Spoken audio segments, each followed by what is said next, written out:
Bismillahirrahmanirrahim. Assalamualaikum warahmatullahi wabarakatuh. Yang saya banggakan para mahasiswa Prodi PGSD Universitas Nusa Putra Sukabumi. Alhamdulillah di hari ini kita bertemu lagi dalam perkuliahan sesi ke-10 ya, untuk program PGSD di tahun ini. Di sesi ke-10 kita akan membahas tentang lingkungan pendidikan ya. Tentang lingkungan pendidikan. Apa saja yang termasuk ke dalam lingkungan pendidikan. Setelah perkuliahan ini selesai, diharapkan Anda semua, para mahasiswa, mampu menjelaskan kembali konsep lingkungan pendidikan. Yang kedua, mahasiswa atau Anda semua diharapkan mampu memahami pengertian dan fungsi lingkungan pendidikan. Dan yang ketiga, diharapkan Anda semua mampu memahami konsep Tripusat Pendidikan ya. Jadi itu tujuan yang diharapkan tercapai setelah selesai perkuliahan di sesi ke-10 ini. Yang pertama, berkaitan dengan pengertian lingkungan ya. Jadi lingkungan itu apa? Nah, secara umum lingkungan itu diartikan sebagai kesatuan ruang dengan segala bendanya, dayanya, keadaannya, serta makhluk hidupnya, termasuk manusia beserta perilakunya yang mempengaruhi kelangsungan peri kehidupan dan kesejahteraan manusia serta makhluk hidup lainnya. Itu pengertian dari lingkungan. Kemudian juga yang berikutnya, lingkungan meliputi semua kondisi ya dalam dunia ini yang dengan cara tertentu mempengaruhi tingkah laku kita, pertumbuhan, perkembangan, atau life proses kita, ya prosesis kita. Itu adalah pengertian daripada lingkungan. Nah, selanjutnya apa sih lingkungan pendidikan? Nah, jadi lingkungan kaitkan dengan pendidikan. Lingkungan pendidikan dapat diartikan sebagai berbagai faktor lingkungan yang mempengaruhi terhadap praktek pendidikan. Ya, jadi lingkungan pendidikan itu adalah berbagai faktor lingkungan yang mempengaruhi praktek pendidikan atau proses pendidikan. Nah, lingkungan pendidikan sebagai tempat berlangsungnya proses pendidikan yang merupakan bagian dari lingkungan sosial. Jadi itu semuanya yang berpengaruh kepada proses pendidikan, kepada kegiatan pendidikan, kepada praktek pendidikan, itulah disebut dengan lingkungan pendidikan. Nah, lingkungan pendidikan ini segala sesuatu yang melingkupi proses, yang melingkupi proses berlangsungnya pendidikan, ya, serta lingkungan pendidikan dapat berupa lingkungan fisik, lingkungan sosial, lingkungan budaya, lingkungan keamanan dan kenyamanan. Jadi semua unsur yang mempengaruhi kepada proses pendidikan, kepada berlangsungnya proses pendidikan, itu dinamakan lingkungan pendidikan. Ya. Nah, jadi tadi secara umum lingkungan dapat berpengaruh terhadap pendidikan adalah pertama lingkungan fisik atau alam sekitar. Jadi lingkungan fisiknya. Ya.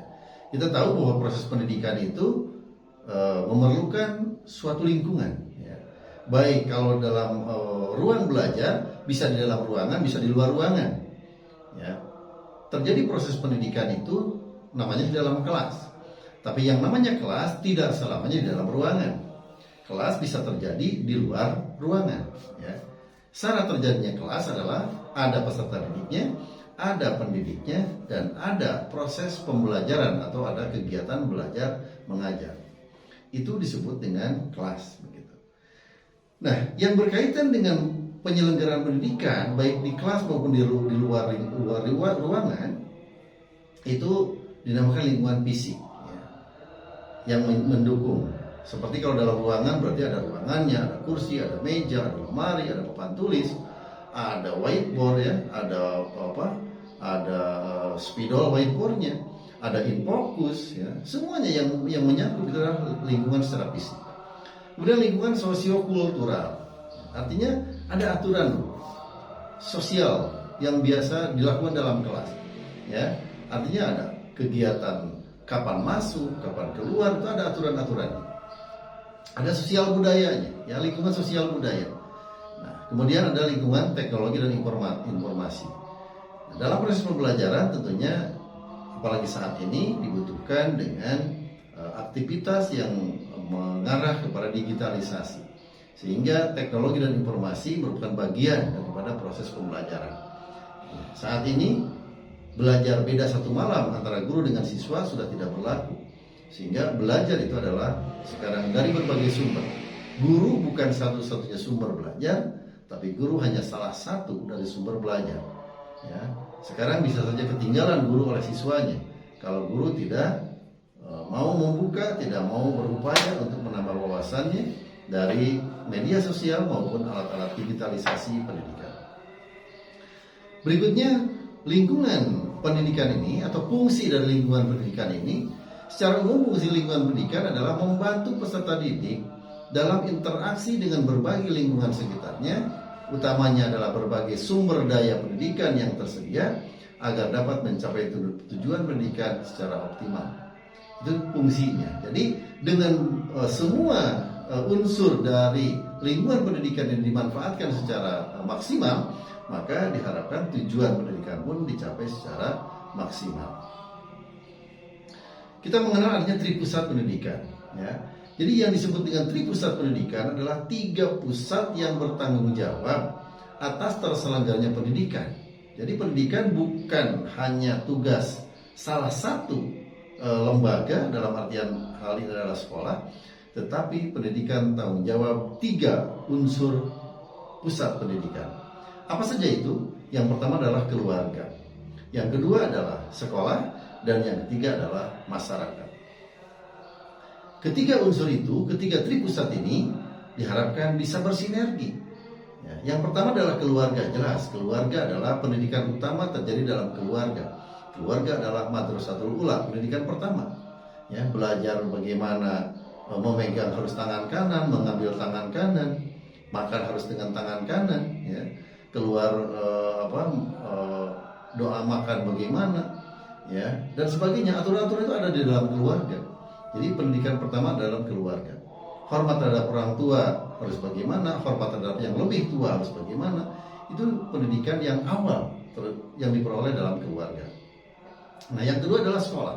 Sekolah itu lembaga formal, ya, lembaga formal yang memang disiapkan untuk mendidik, ya, mendidik dan pembelajaran siswa.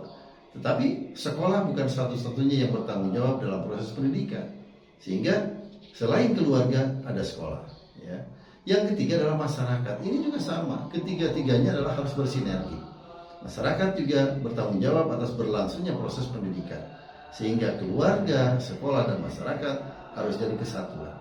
Oleh karena itu, di dalam Undang-Undang Sisdiknas nomor 20 tahun 2003 disampaikan bahwa dalam pasal 13 ayat 1 bahwa pendidikan terdiri atas pendidikan formal. Nah, pendidikan formal itu di mana? Di sekolah. Pendidikan non formal di mana? Di keluarga. Ya.